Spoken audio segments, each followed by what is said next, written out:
Miami Hurricanes are hosting a big recruiting event over the weekend, and looks like one of the attendees is going to be a current Florida State commit. Flip watch. You are Locked On Canes, your daily podcast on the Miami Hurricanes, part of the Locked On Podcast Network, your team every day.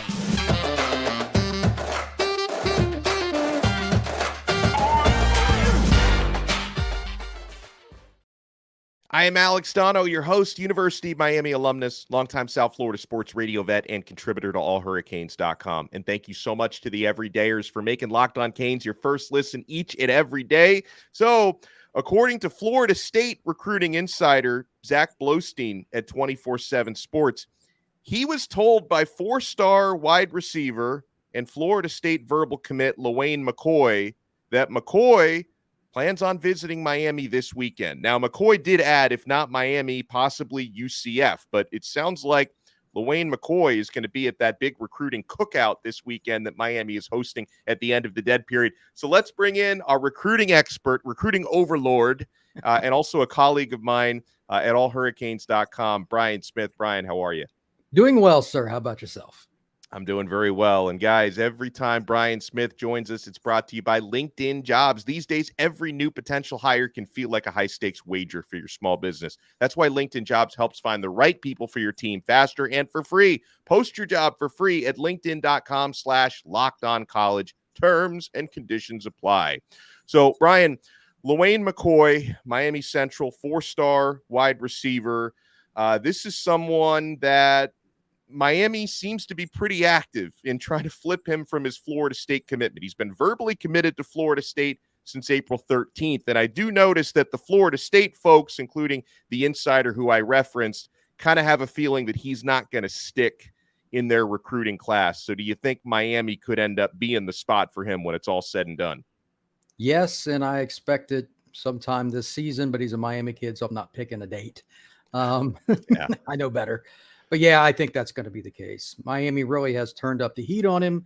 I know I'm not the first to report that, nor shall I be the last. But yeah, eventually I think that'll happen with somebody though, like the Miami Ravens and all those kids. Like he's familiar with all that too. And he actually liked Miami growing up. So it'll be interesting to see how that goes because Miami's speed level is just going through the roof at receiver. I mean, once they got Chance, it started. You had JoJo. Yeah, I mean, this went from I was really concerned about receiver to that's completely flipped around. Yeah.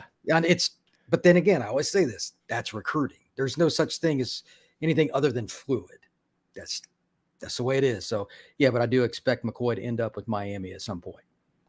That's an optimistic prediction for sure, especially as Brian referenced. Miami already has a couple of very good receivers that are verbally locked in for 2024, including Chance Robinson and JoJo Trader, who are 4-star and 5-star prospects, respectively. And as that list of probable, possible, and confirmed attendees to the cookout this weekend continues to grow, Brian, we're looking at a 5-star player who I think he's going to be at the barbecue this weekend. If not at the barbecue, he's going to be at Miami this weekend because 5-star defensive lineman Aydin Breland did say in an interview this week he plans to visit both Texas A&M and Miami this week. So obviously you can track the recruitment of any 5-star, and there's going to be interesting twists and turns. Now, for a guy like Aydin Breland, who obviously we'd love to have in Miami's class, modern day kid, 5-star, all that, he's been trending primarily to Oregon, but obviously if he's going to be at A&M and Miami both this week, there are still others alive in his recruitment. How is this one trending for you? Kind of like I expected, unfortunately, where we all just find out at the end. Modern day kids are infamous for kind of keeping their stuff to themselves. And this kid's recruitment is literally coast to coast, north to south, east, west, whatever you want to say. And I expect him to make a later decision. And if he didn't come back to Miami again, for those that don't know, he was here earlier this year. It wouldn't have been a very good sign because, I mean, he like the LA West Coast schools have an advantage. It's proximity. Well, if he's back now, then he's serious about Miami. And I don't think they're going to have a hard time selling the depth chart beyond the 2023 season. We all know they need big body D tackles. You and I both talk about it on All Hurricanes all the time. Number one priority on the board, period. And he's as good as it gets. So I'll be curious to see what he says afterwards, if he does any interviews or if we can get any intel, because you could make an argument, it's the number one guy on the board for defense rest of the way. He's that talented. He could play right away. So I'm really curious to see what happens here. There's going to be another 5-star defensive lineman who is going to be at the cookout this weekend. Sure. And I seen him say he's planning on bringing his grandma with him, which is always a good sign when you get the family to come with you on these visits. And that's Kamarion Franklin, another 5-star defensive lineman, Cormorant, Mississippi. Very sought after guy. Brian, you and I talked last week about Auburn starting to make a really heavy push for him.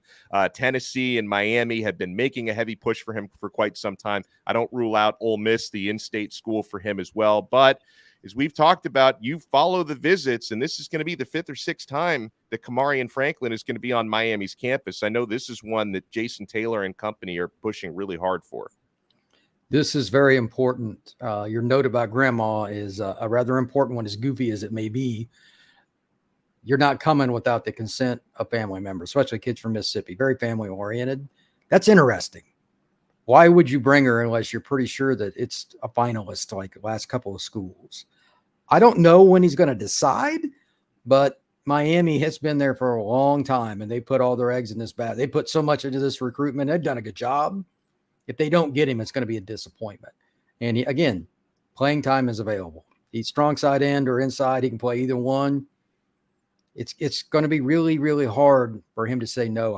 I think you're right. I think it's 5 visits. I mean, that's a lot, brother. I mean, how do you visit that many times out of state? Like, he lives right down the road from Ole Miss. He's been there a bunch, but he's like 40 minutes away. It's no big deal. He's coming all the way down here. I think it's pretty interesting recruitment, and we'll see when he commits, but Miami's done everything they can. Yeah, he did that, recruiting thing where he mentioned on social media that he's going to be announcing a date soon, but he just didn't say what the date's going to be. So that would tell me, if he's already talking about announcing a commitment date, that it's probably going to be sooner than later, that maybe he'll announce his date for before the season rather than during or after the season. So we will stay tuned on how things go with Kamarion Franklin, but that's going to be a big target who's going to be on Miami's campus this weekend at the cookout. We're only getting started here with Brian Smith. We have so many more prospects to talk about, so many more storylines to talk about. We've mentioned on this show before, Miami has been in the recent past on the recruitment of 4-star defensive back Jaylen Heyward. He was committed to Georgia. He has decommitted from Georgia. What does the future hold for him? I would love to pick Brian's brain on, because he's out there covering camps, covering practices left and right. He's traveling around the country. What he's seen when he encounters Miami coaches on the recruiting trail, who's out there putting in that work. So we have so much still to talk about. We're only getting started on this episode of Locked On Canes.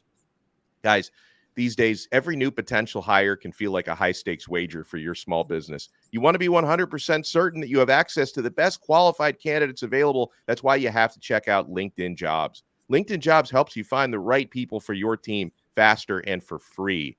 Add your job and the purple hashtag hiring frame to your LinkedIn profile to spread the word that you're hiring. Simple tools like screening questions make it easy to focus on candidates with just the right skills and experience so you can quickly prioritize who you'd like to interview and hire. I'm not a small business owner, but I can tell you LinkedIn Jobs works because I've been on the other side of it. As an employee, I have gotten jobs through LinkedIn Jobs before, and that's why small businesses rate LinkedIn Jobs #1 in delivering quality hires versus leading competitors. LinkedIn Jobs helps you find the qualified candidates you want to talk to faster. Post your job for free at linkedin.com/lockedoncollege. That's linkedin.com/lockedoncollege to post your job for free. Terms and conditions apply. Thank you so much for making Locked On Canes your first listen today. And for the everydayers, later this week on Friday's episode, we're gonna connect with Coach Coop and do a collab with one of the most popular Miami Hurricanes content creators out there. So that's going to be a lot of fun. So stay tuned for that coming up on Friday. I'm sure we'll talk more recruiting on tomorrow's episode. But we're talking recruiting right now with Brian Smith, who's our recruiting expert here on the Locked On Network. So, Brian, interesting recruitment of Jaylen Heyward, the 4-star defensive back, recently decommitted from Georgia. Miami had been going in pretty strong for Heyward. There's been some conflicting reports over the last couple of weeks on how hard Miami is still pushing for him, but he's someone who is I don't think it's completely confirmed, but he might very well end up at that cookout this weekend as well with some of the other names we mentioned. How is Jaylen Heyward's recruitment going now that he recently decommitted from Georgia? The word I hear is Miami is the most likely landing spot. Got that from another recruit that knows him well. And that's something I'd mentioned 2-3 weeks ago on All Hurricanes. I knew that there was something kind of goofy because he keeps being brought up with all these different schools. I didn't know he was going to decommit from Georgia out of the blue, but Jaylen kind of keeps things to himself. But now that it's rumored that he's going to be visiting, he is decommitted. He'd been pursued by Miami heavily. They need DBs. All of it kind of locks together. So I don't see where he doesn't end up at Miami, but again, it's recruiting. He could still visit somewhere out of state. Maybe it's UCF, but I doubt it. So Miami, if they can get him on campus this weekend, he could be another kid that's, I don't want to say flip watch now because he decommitted, but he'd be one of them you'd have to consider as a possible commitment. I like that. Brian Smith is with us. So Brian, we've had conversations before off the air, a few of them on the air. You travel around the country and around the Southeast to a lot of different camps, a lot of different recruiting events and jamborees and all that. I'd love to know your take on some of the newer assistant coaches on Miami staff when you've seen these guys on the trail. People like Shannon Dawson, Miami's quarterbacks coach and offensive coordinator. People like Tim Harris Jr., who, you had covered him at UCF before you started covering Miami, Kevin Beard. And then what about Jason Taylor? Does he go out to a lot of events? What have you seen from some of these new coaches? It's really interesting because every person has their own style. When they're at a contest, some of them will interact with the reporters like myself. Some of them, like Jason Taylor, probably isn't ever going to be that guy. He's a famous person. He's probably tired of getting bugged. I get it. And I don't know him, but he was great. The one interview, I remember you and I were there that day, that he's great. But like Mirabal, for instance, if you ask him a question about a kid, he's going to let you know. And these are like private conversations, but he's A to B. He's what you would expect out of an O-line coach. It doesn't matter the position. He's A to B. Those are the kinds of guys I enjoy talking to. Charlie Strong was that way. And I'd known Charlie for 25 years, but there are a lot of guys like that on Miami staff in general. They just tell it like it is, and they don't give a hoot about the recruiting rankings. They scout the way they see it. They put high emphasis on in-person evaluation. Thank the Lord for that. I know there was a time that a prior Miami staff, I'll leave it out of the window here, but recruited too much off like 247 and rivals. And that I'll let you figure out how that went. You have to recruit based on your team needs, your team policies, your compassion for all those things together, and of course, chemistry. Miami's done a much better job of that since Cristobal's taken over in his staff. Beard and all those guys, I haven't seen anybody that wasn't like just glued in. That's the first thing. Taylor is probably the guy that I was most interested in seeing because I was curious. Like, he's a Hall of Fame player. He's rare. I don't know if there's another I could be wrong on this. He might be the only Hall of Famer coaching right now. That's a good question. I have to research that. I don't know of any others. There couldn't be more than 2 or 3 because they don't want to deal with guys like Milwaukee. They just don't. They don't. But I didn't go up and talk to him myself, but I saw him at the Palm Beach Jamboree. He was talking to a few guys, a few other coaches, having a good time, but he had his eyes on a particular kid, yada, yada, and everybody did. And he was following around and moving around, going where he needed to go. He enjoyed the grind. I tell people this all the time. You can bitch and moan about a coach not being a good recruiter, and they can try harder, but unless they naturally enjoy it, which it's innate, they're probably not going to be very good at it. Kids will see right through it real quick. Mirabal likes it. Like, he likes it. I can tell Taylor likes it. Tim Harris, I know very well. He likes it. Those guys are going to do well on the trail. And if you look at Miami's ability to get like the ends last year, Miami did pretty good anyway. Now they got Taylor on top of it. They can be picky this year, but long term, are you worried about Miami getting DNs with Jason Taylor? Come on. And Tim Harris, the way he's recruited the last 2 years of running back, I think we're good. You know what I mean? And now you got Beards. The receiver board, we were just talking about that. It's on the upside. You have to be passionate. Miami has guys not recruiting off the stupid lists, off rivals and all this other stuff. They're doing their own evaluations. They're making sure kids know what the program's about and building relationships. that's a winner every single time. Yeah, and that's what I can tell as you're alluding to. It's not only something that Mario Cristobal has looked at in the coaches that he's hired in this offseason, but that's something they look at in the players they recruit, right? And you and I were both there when we spoke with Alonzo Highsmith at Legends Camp, and he talked about his own evaluation process where they value, obviously, you have to be able to play and have the athleticism and the skills, but they value what's between the ears just as much as, what's below the neck, right? So, hopefully with the emphasis they put not only on recruiting great players, but a certain type of player, they can check off more of those boxes in these next coming cycles, Brian. I think that will be the next thing. I track a lot of things on spreadsheets, kind of keep it to myself, but the newest one is not who you sign, who do you retain? There's a guy that put together a spreadsheet that I saw talking about like 40% of kids transfer. Wow. It's insane. Wow. Now, there's an asterisk next to that, and I'm not picking on anybody, but there are only about 15 to 20 schools in college football, Miami being one, that I care about because those are the only ones that are going to go to that national title. Prove me wrong. And, TCU wasn't one of those. So, it can happen, but that's like once a 10 to 20 year kind of deal. Yeah. And all the stars aligned for that. Is that going to happen again in my lifetime? I would not bet on it either way, but you know what I'm saying? There are certain schools, if they retain, it's going to be hard to beat them because they get the players out of high school. Like if Georgia retains their out, it's going to be, look, you can roll out the ball most of the time. I know Kirby will deny that, but it's just true. It used to be that way with Miami. So for them to get to that point, as long as they keep recruiting like they do and incrementally keep going up and developing like they do, Miami's going to be a great program again. It's just a matter of how long does it take. So I'm feeling pretty good about it. When we come back here on Locked On Canes, I want to talk about one of Miami's incoming true freshmen who has set a very specific offseason workout record. And I want to talk about a Miami veteran who happens to be at ACC Media Days this week, and I think is projecting to have another great season. So we're not done yet, folks. Brian Smith, our recruiting overlord, is with us. I am Alex Donno. Keep it locked right here to Locked On Canes.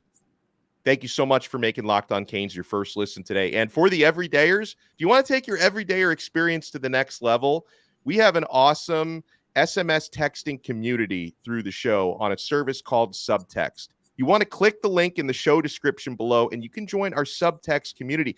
You get text messages to your phone directly from mine. I give you guys show previews, Q&As. You can talk one-on-one with me on there. We also give you recruiting scoops and breaking news and all that good stuff. And with fall camp starting in a matter of days, I'm going to be out there as well covering that and sending you guys updates before anyone else can get those. So you can try it completely free for 14 days. And then if you like it, after 2 weeks, you can opt in, and it's $4.99 a month. We give you a lot of added value on there. So click the link in the show description below to join our Locked On Canes Subtext community. Brian Smith is with us. So Brian, I did a little media day episode yesterday, but there was so much that was said by Miami's representatives that there are a few details I didn't get to.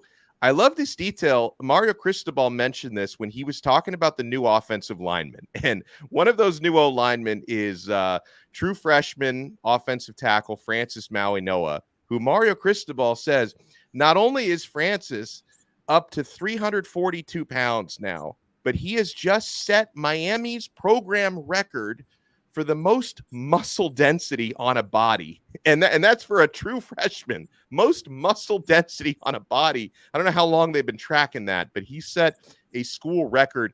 How good do you think CC can be at Miami within the next 3-4 years, however long he decides to stay? He can win the whatever trophy you want to put. He can win any of them. Last year when we scouted him at IMG, and I had the pleasure of seeing him 4 or 5 times, the way he moved at 300 plus pounds was weird. I had a really good relationship with him, and I'd ask him about stuff and all this, but he look at him and you just say, he's probably a big offensive guard, just a big, thick body kid. The way he moves says left tackle. And when you put those two together, that's bad news for the guy in front of him. And he's super aggressive, and he loves to be coached. A couple of the guys that coached him from Under Armour, et cetera, were they're hard asses. They are guys that they do not care who you are. And he took it. And that told me, because Mirabal is not the friendliest guy on the field either when he coaches. I know he's a little guy, but he's fierce. He likes to be coached hard, and he enjoys the craft. God gave him abilities that cannot be taught, the size and the movement and all that. But if you do not attain that, kind of like we were talking the last segment about recruiting the right kind of kids that want to move up the ladder and learn and be developed, well, it doesn't really matter. Miami's been famous for development of like these 3-star kids with Miami Public League, et cetera, for 50 years. Well, Mauigoa is 5-star by anybody's account, or you're an idiot. And he's also, I'll just say it now, if you didn't rate him a 5-star, you're a moron. Right. But it's one of those deals where above the shoulders, he gets it too. We talked to him about all kinds of stuff, and he was eating it up. He would talk to you specific points. That's rare in a 17-year-old, and that's when I knew he was going to be special. I love it. You know, someone who's already special, and hopefully he continues that of this coming season, is Kam Kinchens, Miami's All-American safety. Yeah. You wrote about him at allhurricanes.com this week, and he's out there at ACC Media Days, one of Miami's 4 representatives out there, along with Matt Lee, Tyler Van Dyke, and Mario Cristobal. And, you know, Kam, to me, he's just a guy who gets it, and he's another guy who, between the years, has an incredible football IQ, Brian, but I'm really hoping he can benefit even further from Lance Guidry's new defense, which is very safety friendly, because Guidry is a safeties coach by background. So how do you think Kam can end up playing this year with some new personnel around him and a new defensive scheme? This is my main point from the article at All Hurricanes today about him. Guidry runs a very versatile defense, changes fronts and all kinds of things. It's not going to be the friendliest to learn long term, but Kam, most people just think he went to Miami Northwestern. That's not actually true. He went to a tech school that's right next door, because he's a math and science kid. Like, he's elite academically. He could go to Harvard, he'd be fine. And he's the kind of guy that'll move other pieces around, and he'll pick it up faster than anybody. I guarantee it. Now, I'm biased because I know the kid, but this is not your normal average kind of guy walking down the street. He picks up something with math in 2 seconds, what takes somebody else 2 years. He's that guy. I think he will be the reason Miami's defense rises, and it's not because of what he's doing. It's just what he's telling everybody else to do to make sure there's no bust. How many times you and I text last year, like, how come we had another bust in the flat? Like, there wasn't a flat defender. The safety did his job, but the linebacker didn't. There wasn't right. Just all these little things. This defense will help shore up some of that, because Lance is a great coach, but you also got to have the guys on the back end. And I think James Williams will be a part of that too. Experience in the back end, man. It's so hard not to win without it. They have 2 guys that are All-American athletes playing safety, Kinchens being one. They're going to move the parts around, and they're not going to give up those busts this year. You're going to have to earn your way down the field. And in today's age, that's about all you can ask of so many teams. I don't care who it is. They got playmakers on every school now. You know, it's just which school are you playing? They got somebody. But they're going to make more big plays this year, and Kinchens is going to be the brain of all that operation. I love it. You guys want to follow this man on Twitter at FBScout_Florida. Check out his work at allhurricanes.com and check him out all over the Locked On College Network. He does recruiting hits with hosts from all over the country. So if you want to get the sense, hey, what's Auburn doing? What's Alabama doing? Florida, you can get that from Brian Smith all across the Locked On Network. So, Brian, thank you so much, man, and enjoy the rest of your week. Same to you, sir. I appreciate it. Love it. We will talk to you guys again tomorrow on another episode of Locked On Canes, part of the awesome Locked On Podcast Network, your team every day.